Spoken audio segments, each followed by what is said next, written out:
एक सकारात्मक विचार। चॅनेलला सबस्क्राइब आणि शेअर करा। कृषी फर्टिलायझर केंद्रांची मनमानी नेहमी सुरू असते।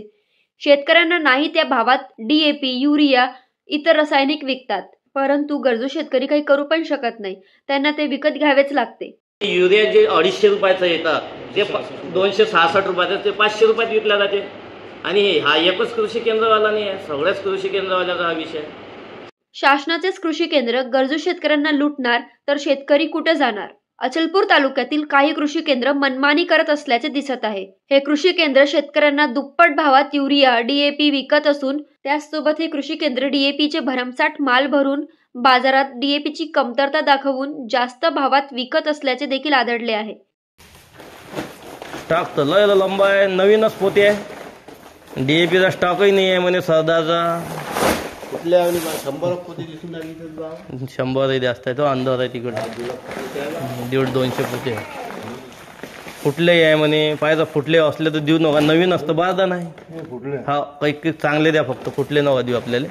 1500 रुपयानं ब्लॅक, नाही तर डीएपी आहे नाही आमच्याजवळ सरदारचं। वा वा वा 200 ते 200-250 पोतीचा स्टॉक शिल्लक आहे। काय शेतकऱ्याची पिळवणूक आहे बाबा।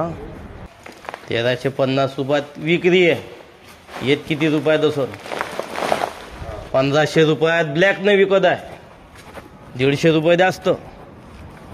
जर आपण सरकारचे भाव बघितले तर समजते की सरकारकडून सप्टेंबर महिन्यात कृषी रसायन आणि खतांवर फक्त 5% जीएसटी लागू करण्यात आली आहे, कारण यापूर्वी हे उत्पादन महाग होते। याच उत्पादनांवर 12 ते 18% पर्यंत जीएसटी लागू होती। रसायन स्वस्त होऊन पण या पद्धतीने शेतकऱ्यांसोबत छळ करणे योग्य आहे का? प्रश्न तर असा निर्माण होत आहे, जर हे लुटारू काम कृषी केंद्र करत आहे तर मग त्यांना कृषी विभागाचा परवाना कसा मंजूर केला जातो? एवढेच नाही तर अचलपूर तालुक्यातील आशीर्वाद कृषी केंद्राकडून अचलपूर तालुक्यातील आदिवासी पट्ट्यात आदिवासी शेतकऱ्यांना युरिया दुप्पट भावात विकण्यात येत आहे। अचलपूर तालुक्यातील एका शेतकरीला आशीर्वाद कृषी केंद्राचे काळे कारनामे समजले, तेव्हा त्यांनी या बाबतीत कृषी अधिकारी, कृषी मंत्री, पालकमंत्री, आमदार यांना देखील तक्रार केली आणि निवेदनही दिले। याच पार्श्वभूमीवर तक्रारीनंतर आशीर्वाद कृषी केंद्राचे लायसन्स 30 दिवसासाठी निलंबित करण्यात आले आहे। परंतु अशा कृषी केंद्रांवर कारवाई करण्याची प्रक्रिया अगदी नियमाच्या चौकटीत बसेल अशी आहे, त्यामुळे अशा केंद्रांवर कारवाई करण्यात यावी, जेणेकरून शेतकऱ्यांना जरा तरी सुखाचा श्वास घेता येईल। दत्तदास उत्तमरावचे कोणगाव, मी एक शेतकरी आहे आणि मला जेव्हा सरदारचं डीएपी पाहिजे होतं तर मार्केटमध्ये सरदारच्या डीएपीचा शॉर्टेज होता आणि गावंडे कृषी सेवा केंद्र जे आहे, आशीर्वाद कृषी सेवा केंद्र, हे गावंडे त्यांचं सरनेम आहे, तर त्यांच्या कृषी केंद्रामध्ये डीएपी जे सरदारचं होतं पण असताना पण नाही म्हणायचं आणि परतवाड्याला लागून या आदिवासी एरिया लागतो, तिथं जे युरियाची MRP आहे, MRPच्या जास्त दराने तो युरिया विकला जात होता, दाम तिप्पट डबलने। असं सुशिक्षित माणूस जायचा तर मग डीएपी आहे नाही आणि मग त्यानं म्हटलं काही द्यायचं आहे का, तर मग पुन्हा बोलावायचं आणि मग 1500 रुपये 1600 रुपये MRP 1350 रुपये डीएपीची आहे आणि MRPच्या वर विकता येत नाही आणि हे ब्लॅकनं विकतात। आज कास्तकाराची अशीच म्हणजे आत्महत्या करायची का काय करायचं हे त्याला समजत नाही आणि हे शुद्ध पिळवणूक आहे। फर्टिलायझर म्हणा का औषधवरही तसंच आहे, म्हणजे MRPपेक्षा जास्त लोक हे विकतात।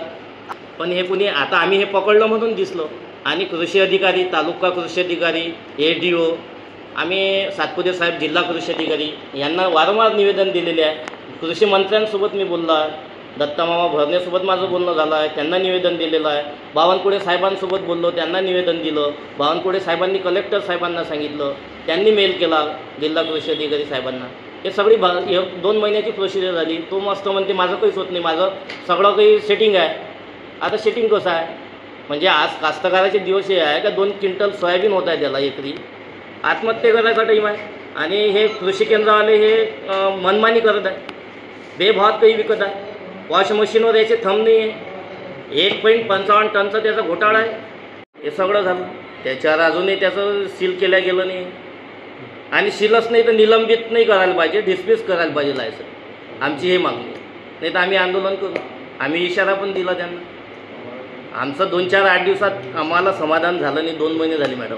मी पाठपुरावे करत आहोत, तिच्यातून काहीच निघालं नाही.